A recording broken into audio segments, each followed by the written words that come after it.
Paul's mother. I'm your host, Sadia. This is my mother, Ima. Hey, Ima. Hey, sweetness. How's it going? Oh, now that you're here, wonderful. Well, I'm sure most of our fans found out Uh, we got an article published about our podcast with the Baltimore Jewish Times. mhm. So it was nice. And our mugshot. Of course, so much that. I want to do a shout out, making sure I say her name correctly. Um, the woman that actually uh, found found me. We were at Moses Montefiore, and she came over. Heidi or Haiti Rodriguez. She's a freelance.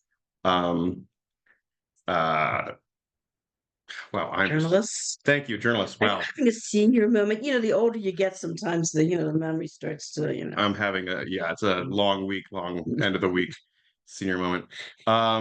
Yeah, so and we had a you gotta water. be young and spry and on top of things like me. Oh yeah, for sure, 100%. Yeah. And we also had a wedding that for my niece. It was very nice. My Totally, first granddaughter getting married. yeah, completely out of the Yes. box. How'd that feel, actually, your first granddaughter? It was surreal. Really? It really was. It was like, wow, I can't believe that, that's like the next generation stepping up and taking their place in the world. Yeah. How do you think? What kind of job do you think they're doing? Good, Yeah. bad, ugly? Oh, every generation has its challenges, and I say, it takes time. Sometimes it's a time. It takes time You have to to look reflect back and and look reflect back, and and then you see. just Yeah, decide. right. I feel that way also when it comes to any like big stories that Mhm. come out, or any like celebrity stories that come out. At first, it's all murky and the rumors and hearsay, and then eventually the truth comes out, and like it's like a 5 second blurb, and that's all there is to it. That's why a lot of times I just read Wikipedia pages of like things that happen because it summarizes things and makes it simpler and easier to deal Mhm. with. Uh, And you look back in history, at decisions previous generations made, and some of them withstood the test in time, and they were on the right side of history, and others simply were not. I mean, you look at Nebuch, the videos showing Adolf Hitler, and there are thousands of people on the street cheering and applauding, and it's like, oh, you're going, oh my God, how could those people have been so stupid? who are you voting for? Never mind. Okay. I thought we were going to keep away from politics. No, not at all. Yeah, we're definitely keeping away from politics. Um, but there's definitely like subtleties. Um, but the one of the things I want to talk to you about then, what parts of your generation do you think screwed up, and what parts of your generation do you think you did a better job? Okay. I think the part of my generation that were the same part that's screwing up now, actually, the politically correct leftist, how can I say it, the hippie types, the toking hippie types that were, oh yeah, man, it's cool to, without getting in touch with reality and dealing with reality.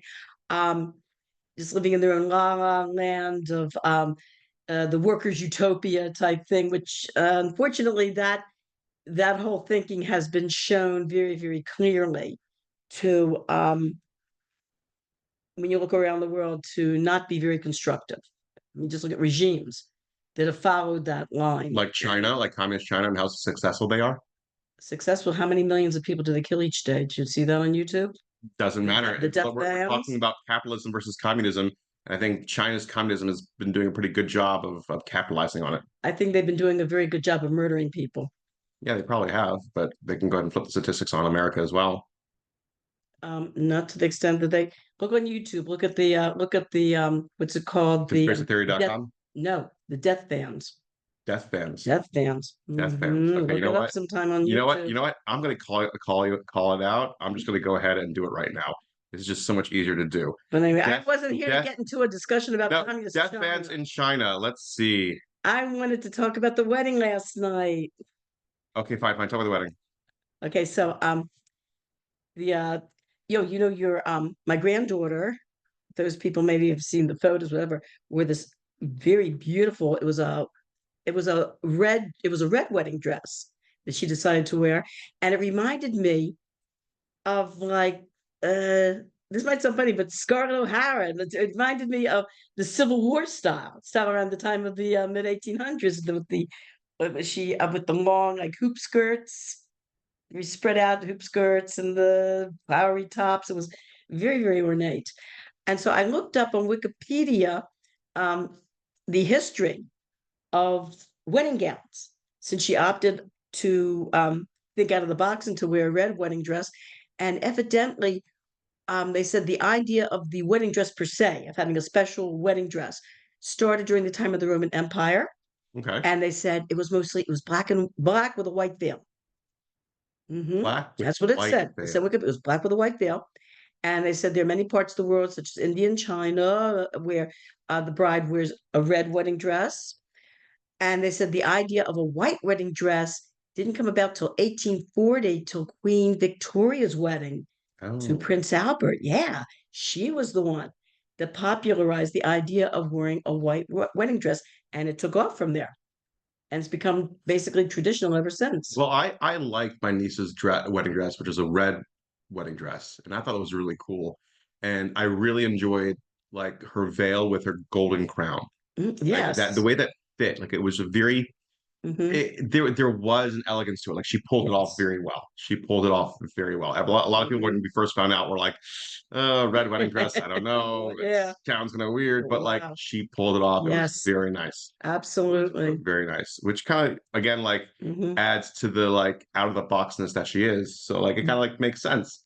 I also like the band, um, even though um, even though your sister, passed out these little packets for everybody with earplugs, Yeah. um, that the band was fine. Everyone said the same thing. It was a perfect noise level. Perfect.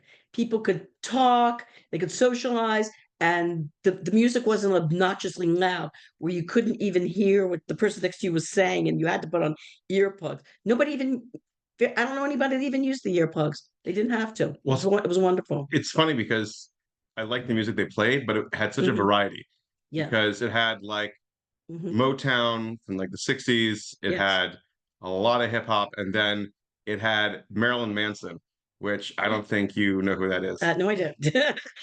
But they played Beautiful People by Marilyn Manson, Hmm. which I love the song. It's awesome. It's just like kind of, heavy metal. Uh-huh. So like playing it at Oh, a your father was into heavy metal. Whenever I would listen to my classical music, like Beethoven, Bach, whatever, he would go, "That's junk." He says, "Now, Grateful Dead, that's real culture." Grateful Dead is not heavy metal. It is Oh, not. No, it it's was. not. What It is was it? I not. don't know. I don't know one of the bands from the other. Here's the funny Yeah, thing about the Grateful Dead. When I yeah. first heard about it as a kid, the Grateful Dead, I thought it was going to be some real hardcore heavy metal music. Hmm. I go ahead and listen to it, and it is the most soft, relaxing, chill, hippie music you can possibly imagine. Why it's called the Grateful Dead, I don't know.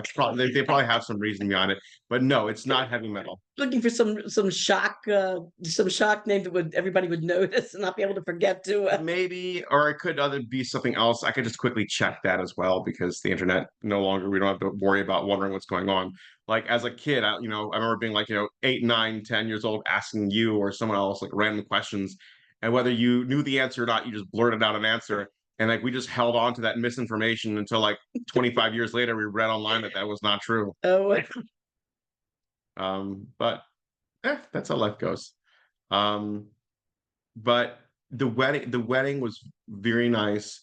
I mean, I wanted to stay longer, but like I had to wake up at 5 o'clock in the sure. morning and I was just exhausted. Yeah, it's Um, understandable. Hmm. but you get the breakfast of champions, energy drink, power bar, and you're good to go. But the thing is, when it comes to, you know, the weddings, this one I think was just really, you know, it had the seriousness of a wedding, but it had just the comfortability and Hmm. laid backness I think that like definitely represents them as a couple, Hmm. you know? Absolutely. Yeah. So apparently the Grateful Dead, Hmm. um, eh, the reason why they're called the Grateful Dead Yes. is hold on a second. I don't want to, you know what? I'm going to take up more time. Um, mm, Does it say why they call the Grateful Dead?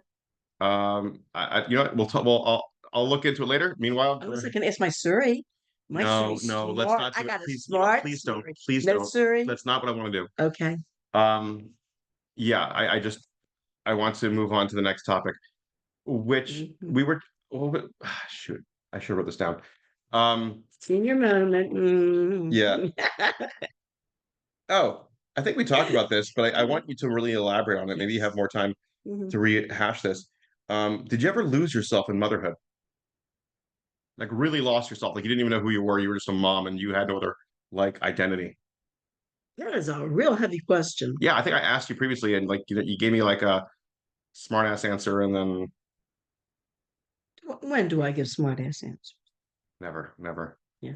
I'm not smart enough to give smart ass So you mean answers. you're dodging the question. Um, It's a really good question. I'm trying to think about that. Lose myself in motherhood. Um, where I felt there was no other identity from um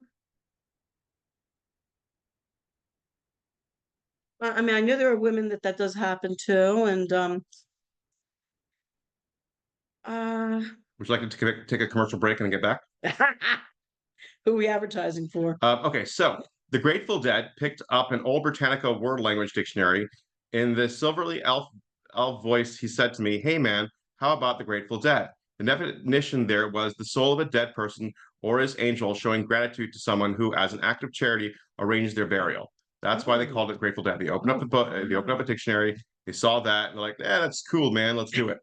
So, maybe, um but the thing is this I think I know how I want to handle the question. I think I gave what it is that because I wasn't really young okay. when we started having our family and I had done a lot for myself as a single person that I wanted to do.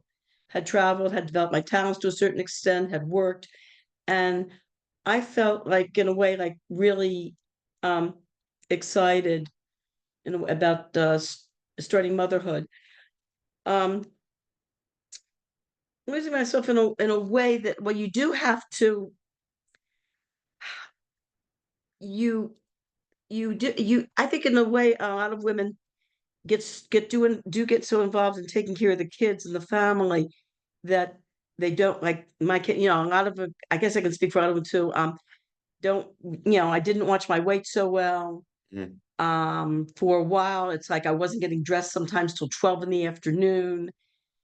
And then I came to a point where I realized, you know what, I've really got to stop and pay a little more attention to myself. I am gaining too much weight. I am not, I mean, I'm sure I was up the whole night with the baby or something. So I made a resolution. I decided no matter what, when I get up in the morning, I'm going to get dressed. The baby can cry for a little while. He'll be okay. He'll be he or she will be in his or her crib. And as long as I know she's safe, I will go and get dressed first thing. And that helped a lot to get up and get dressed before you do anything else because you feel more like a mensch. You really do that that you're actually dressed and ready to begin the day. Another thing that I did too is that a lot of mothers don't really sit down and eat. They kind of like feed the family and then this kid wants that, this kid wants this, wants that. And so you find yourself kind of like grabbing, grabbing, Snacking, basically. snacking. You snack throughout the day, you don't really have a meal. And Yeah, that snacking adds up to 5 meals, not just one. exactly. Yeah, and Yeah. that's how you gain your weight, or you eat from the kids' leftovers. So yeah, so about that, Mhm, a friend of mine, we were talking about like losing weight, gaining weight, having kids, mhm. and they said that they have a rule like they don't eat their kids' leftovers. They just Smart, chuck it. They very just smart. chuck it. Right, Because you have that's a this smart feeling of like, thing. Yeah. oh, I really should, I don't want to throw away the food, yada yada. Hmm. And they're like, nope, throw it away, done, That's not right. happening. I had a friend. She was like really much into health foods and diet, and exercising. She said to me, she said, the real Baltashlich is on the body. Altashkas? Like a lot of times people they don't want to waste the food. Yeah, And so you eat it, and yes. that's how you end up getting fat and unhealthy.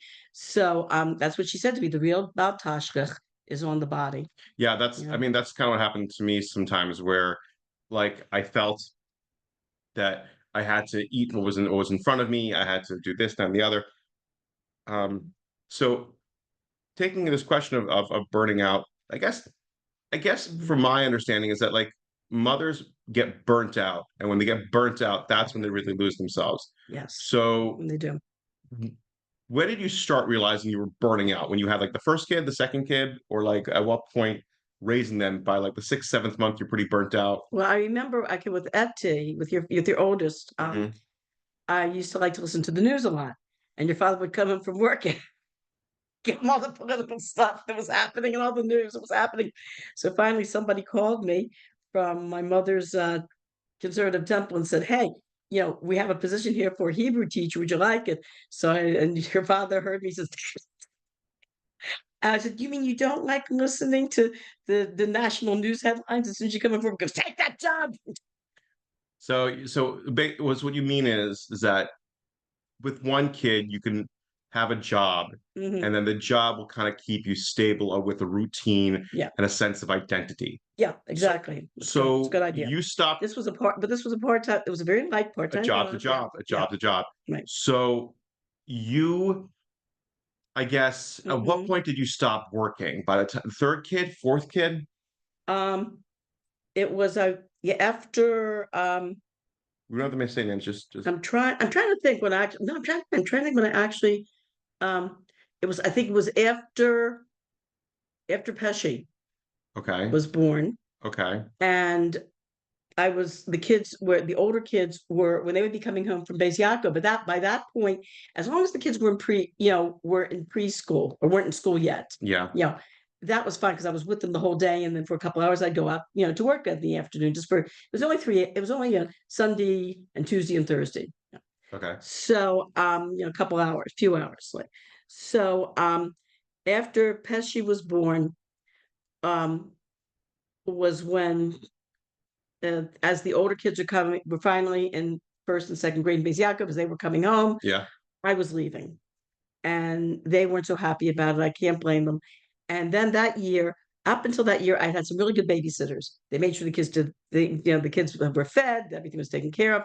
That particular year, I went through a whole slew of four lousy babysitters, Oh one yes, worse I than think the we've other. talked about that a little bit. Right. Sorry, I'm trying to And label it you. was Right. after that I decided I just stopped and I said to your father, "That's it. I'm finished. I am not even thinking about going back to work until our youngest is in full day kindergarten." So you're so thank God Mhm, we've mentioned this before on the mhm. podcast that you gave birth to 10 children. Thank God. Mhm, So mhm.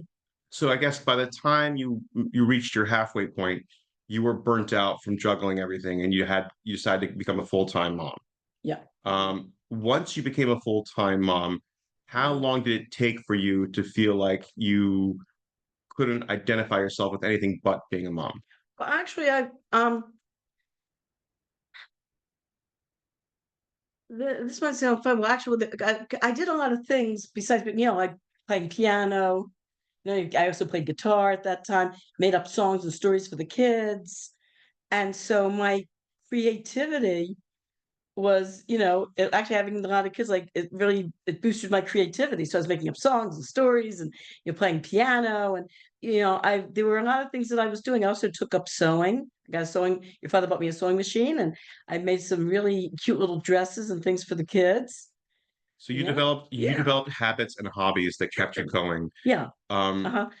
And a lot of them a lot of them like painting, they'll take up needlepoint, I tried taking up knitting and crocheting, but I did not have the talent for it. so I guess what you would tell other moms going through this, listening to you, you Mhm. would say it's best to get a hobby. Yeah, It's if best you to get want. a hobby. Mhm. When you're a mom, especially being a full-time mom, it's best to have a hobby, be dedicated to that hobby, just as much as it's dedicated to anything else. So get up in the morning, Mhm. get dressed, Right. have a hobby. What else? Don't eat your kids' leftovers. Make sure you Don't eat have your your kids' throw leftovers. it in the garbage, man. Throw it in Throw the it in the garbage. garbage. Um, Unless you want to have a dog around the house. yeah. S- So, so But some people I've met also like that idea of having a dog. like get you have to get up with the dog. You have Yes. to walk the dog. So a lot of people So getting a like that. pet should help as well. That yeah, I feel like yeah, sometimes that does help. Yeah. Hmm. So so having the hobby, getting up and getting dressed, Hmm. was there anything else in the routine that helped ground you and not make you lose yourself out of being a mother? So when I started to actually, I started when I started was starting to gain weight. I went to the library and I started to get out these exercise I tapes. remember those. I remember Yeah, those. Yes. and Buns of Steel, and then some of them were just like little kid stuff used to get for me too. the ones that I didn't like were there was this comedian, I forgot his name, and he kept talking. He had a professional trainer with him, and he kept talking about how he hates this, but he knows he has to do it. He hates We this talked about exercise. this. Right? Yeah, We right. talked about this. And then Richard Simmons was the best tape, Richard Simmons, I liked and watching Jane him as a kid. Fonda. And Jane Fonda. Those two made the best exercise So tapes. she taught the POWs? Mm. Uh, I'm not going into her waka, waka, waka, waka, politics. waka, waka, waka. Not so happy about her politics, I know, but but exercise was exercise, she fantastic. was good. Yeah, Oh, but yeah. she got sued. Why? A lot of those exercises she used were not her own. They were from a professional trainer that she was working with, and the professional trainer was very upset that I don't think it was like a whole lawsuit case. I don't know what happened, You but can't that he patent did an not. exercise move. No, but the thing is that she didn't give him any credit. You know what I mean? What does it matter? She Who took it cares? on as her own See, exercises. that's the thing. Anybody could sue anybody, but like, Hmm. what really is illegal? What she was trained Hmm. by somebody else, and she But she kind of used projected that. his Okay, what did she have to for sign? hers. Did she sign an NDNA? Like, it I sounds don't kind of silly that she would get sued for all I know is I remember hearing through the grapevine. through the grapevine, honey, honey, yeah. Dun, dun, dun, dun, dun, dun, dun, dun, wanna be my baby. All right, getting distracted. Um, yeah, so Jane Fonda got sued. Mhm. And you did exercise and you've built up, you created hobbies. Um, so I think that pretty much does that pretty much does it for you, or What's interesting though, in today's age, you have so many jobs that people can do from home behind a computer. That's having something like that is also good, like a small, like a part-time, not the type of job that's going to totally take up your time or whatever. This balance of do I keep on the computer? Do I when the kid screams? What do I do? But a part-time job would be good for a few hours each day, and there's a lot of them out there. no, I think nowadays it's so much easier to Mhm. have a part-time job working from home while taking care of kids. But like, bear in Mhm. mind, some of them, it's like you try being a telemarketer and your kid's like about to go ahead and like fall off the couch or like touch the oven while the heat's on. They're like, yes. So would you like to buy this toothbrush? Oh my god! It's like how like what kind of job? Like you got to find the jobs that you can do that you really like to take care of your time and break it up. Um, what do you feel like mothers do nowadays? Become a professional scammer. What do you feel like mothers do nowadays that you really appreciate? Like it's been a change Mhm. and for the good. And I think what they're more patient. I think this next generation, I like my generation, we were just coming out of that spare the rod, spoil the child mentality that we were raised with. And it took a while to get, old habits die hard. It takes a long time to for a culture to change and to take on a new way of behaving and thinking. It's like a human being too. When you take on a new habit, it's hard at first, trying to break yeah. an old habit that is not very healthy for you. So same thing. To this next generation, I see as being just a lot more patient with their kids and opting for nonviolent discipline, which I think is much better Yeah. than they call it corporal punishment. Well, so what would you think?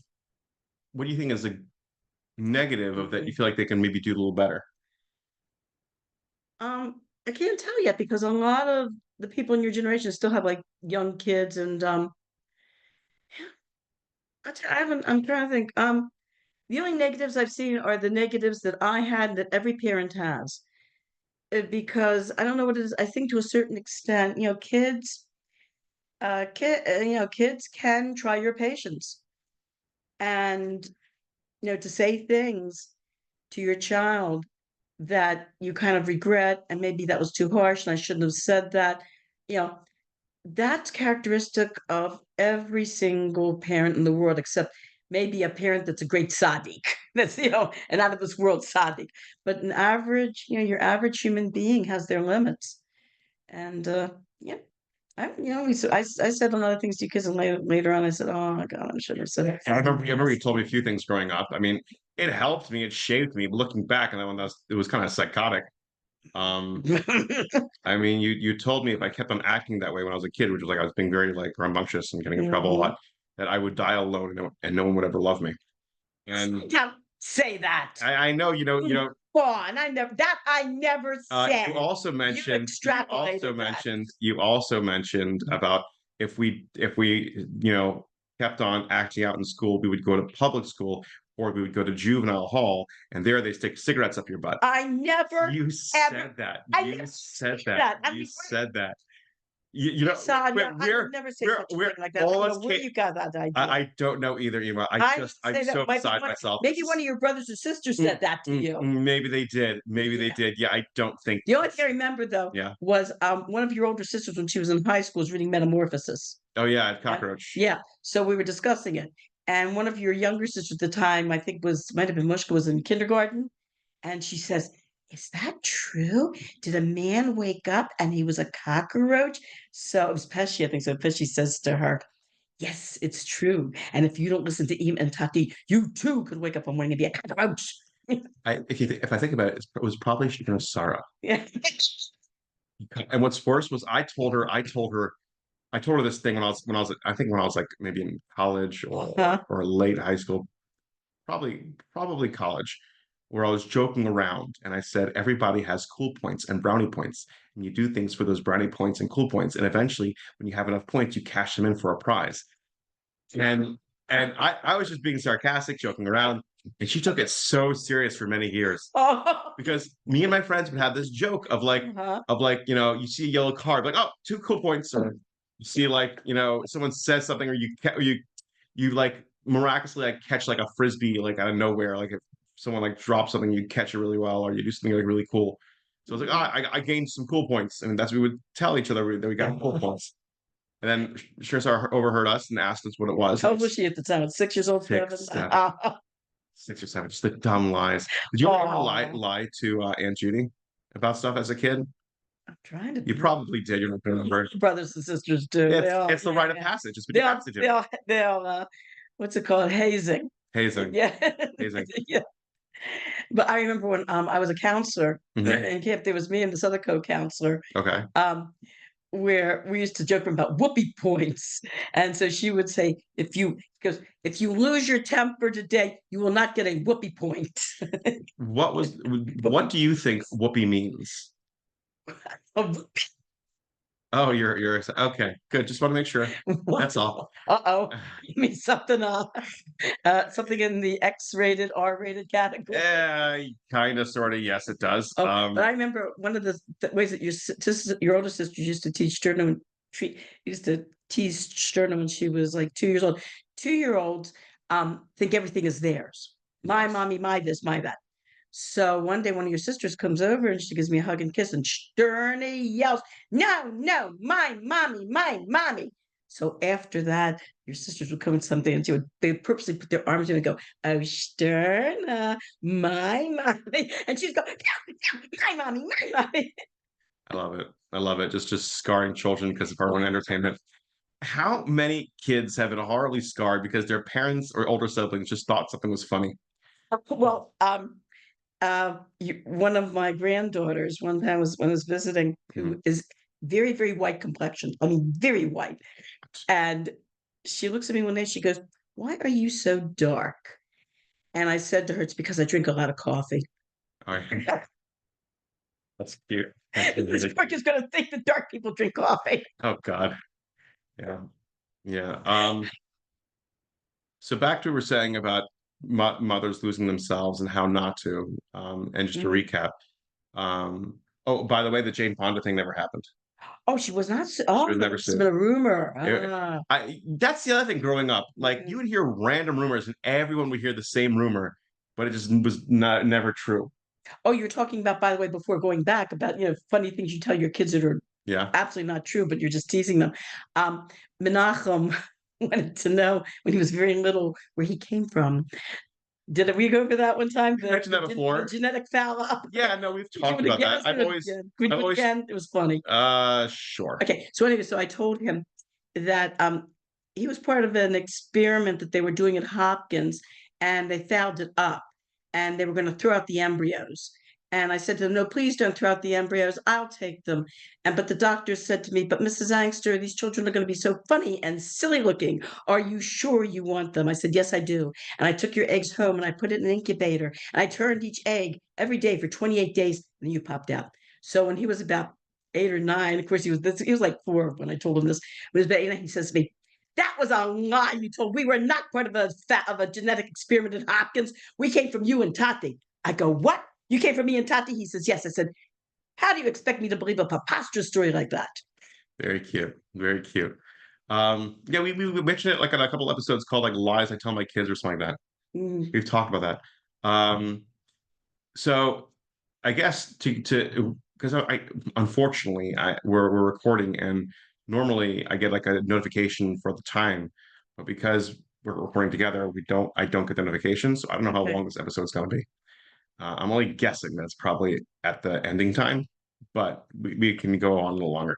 Um, so we were talking about, being a full-time mom and losing yourself and finding out ways to not lose yourself. Did you have any friends or family that lost themselves, really lost themselves, and then got back, or unfortunately never found themselves again?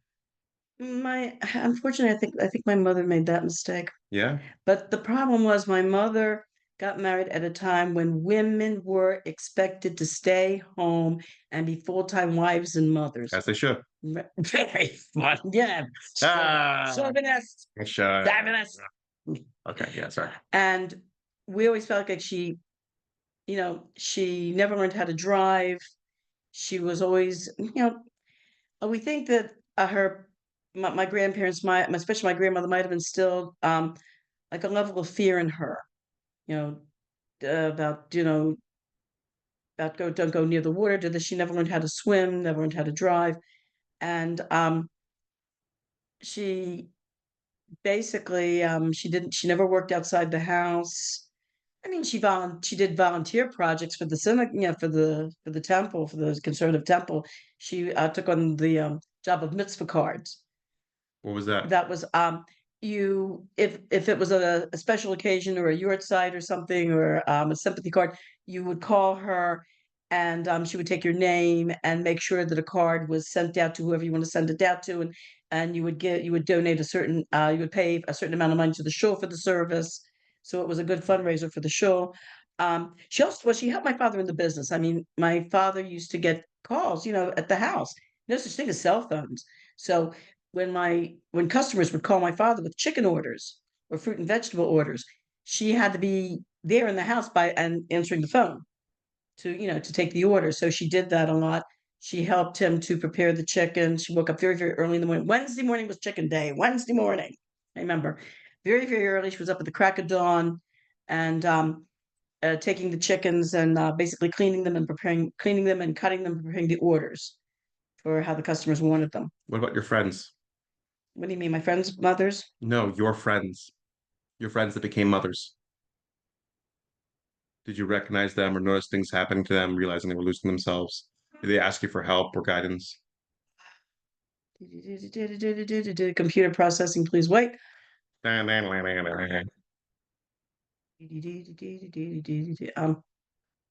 Trying to think if anybody ever asked me for. Oh yeah, but there was one time where me and another woman felt that we were home too much. We really need to get out, and we couldn't afford a sitter. So we had an idea. We decided we would exchange. Like one day, the kids would come to me, and to give her time to go out to the movies a little bit and relax. And then another time, my kids would go out to her so that I could go and exercise or something and relax. And we did that for a few months. And I don't know. I know what happened. It didn't last. We did it for a few months. I think a So lot of times yeah. things like that happen. But what would And also then one time in the neighborhood here, we did that right here on the street.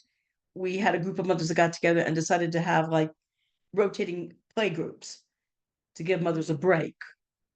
did you And that went for a while. That went for That went for about a year or two. So eh, what about some of your friends that were like single mothers? Like how would they handle it? Um, I only had at that time, Divorce was just new. it was, yeah, most women tried to stick with their marriages no matter Yeah. what. I had one friend though who oh God, this was a woman, she was a single parent mother from a relationship. Oh, okay. Right. And she was really trying to stoke it on her, and she needed an operation on her foot. Okay. So I would go over there and help her with, she had one child, she had a preschooler. So I'd go there and I'd help her with her child, put her to bed at night, and because she had to sit on the couch with her foot elevated. So I went over there, I gave her a lot of help. Do you remember your mother doing things like that? That's sitting on the couch with her feet elevated. No, No. helping other people, other It's mothers. a good question. She, hmm. No, I don't remember. No, I don't remember. They didn't do that in those days. What kind of family friends In did you guys those, have? How would you eh, guys hang out? I don't know. Well, those days, kids were home until kindergarten. I had maybe one or two friends that went to nursery school at the time. It was called, but not too many. Most kids were home with their mothers during the 1950s until you started kindergarten. So Yeah. yeah, that didn't answer the question though. Well, So what about like, losing yourself as a mother, losing yourself, and on top of that, mhm, being a mother back then when you were a kid, and how if you saw your mother mhm. finding ways to, communicate or bond with or talk to other mothers and finding ways to do play dates and the like, so she can have time for No, they herself, didn't. or They the didn't other do way that. around. They didn't do that at all. They didn't do that. They just kind of sucked it up and worked through it, That's right. keep their kids at the center of the line, Every mother was expected just to pull her own pull her own way. weight. Yeah. There wasn't any help Mhm. whatsoever, no programs or nothing. Um, Actually, no. Not like I said, everyone was home with their, as far as I remember, and at least where I grew up in Well, Baltimore. your experience. Yeah, and my experience was that every mother just took care of their own family until their own kids until kindergarten. Mhm. Okay. All right. Um, And I think mothers. That's why Betty Friedan's book, The who? Feminine Betty Friedan, Okay. she published a book. It was like I think in the 1960s. I remember when I was in high school reading it. It was called The Feminine Mystique. And in her book, that's what made it so popular at the time, was I think a lot of mothers were washed out and burned out. And she basically, stood up and said, hey, why do we have to pigeonhole ourselves into this existence? We don't have to do this. And I tell you, it became very popular. How did you? I think you had a lot of frustrated housewives and frustrated, mothers that picked up that book and read it and said, "Oh," because she certainly was. She was certain was a very frustrated housewife. How did you feel about it when you read it? And I was in high school at the time. It was the beginning of women's liberation. I remember reading, go, "Oh yeah, yeah, yeah, yeah, right. Oh, you're right on, yeah." Wait, so you had those feelings when you were younger, but you never spoke about them or brought them up until you read this book. It started resonating with you more. Yeah. So you always had this. I think that's what happened. I think a lot of women had these feelings, but I think they felt guilty about admitting it because, hey, you're supposed to be the happy mother and wife. And I think a lot of women, did have that frustration.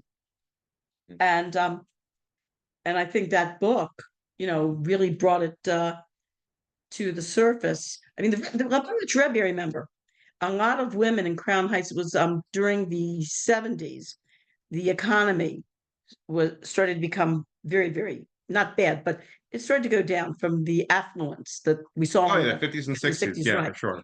And so, especially large families in Crown Heights, a lot of the women were starting to hire full-time babysitters and go to work full-time Okay. because a lot of the families had a lot of financial challenges. And the Rebbe was very concerned about this. He said, please don't misinterpret what he's about to say. He said, as a matter of fact, he's all for a woman having a career. Says his wife is an architect. And he says, nothing wrong with a woman having a career, But he says, what he's concerned about is the way that women with young children are working full time. He says that concerns him. And especially the babysitters, a lot of the babysitters they're hiring, a lot of them are hiring the non-Jewish foreign babysitters that are charging less. And he says, look, he says, part-time is part-time, no problem. He says, but full-time like this, leaving the raising of your child to, to, especially with Jewish education, someone who was totally ignorant of any type of Jewish education because they're not Jewish. He said he was concerned about that, and he says, "Don't worry, times will get better. Don't worry about it." But he just feels that the women should not be going to work full time like that, as long as there are young children in the house. And he says, and as for older children, when they come home from school, you should be there Mhm. when they come home from school. And you did that. Yes, I did. Yeah. Yeah. Mhm. Okay. Well, my mother, even though when we were teenagers, we tried to encourage my mother to go out and get a job. We said, "Hey, we're teenagers, we can take care of ourselves. Why don't you get a full-time job? Come on, you've got secretary." She had secretarial skills. Come on, you get a job as a receptionist or a secretary. And she said, "No." She says, "I want to make sure that I'm home with you when you children come home from school, because as far as I'm concerned, with teenagers, it's not less supervision, it's more supervision." I think she did have a point with that one. But thank our listeners. Thank you guys for having us. Thank you for listening. Like, subscribe, whatever people say nowadays. Okay, everybody have a great Shabbos if you're Jewish. If you're not, have a great weekend. Great weekend. Enjoy yourselves. All right. Love you, man.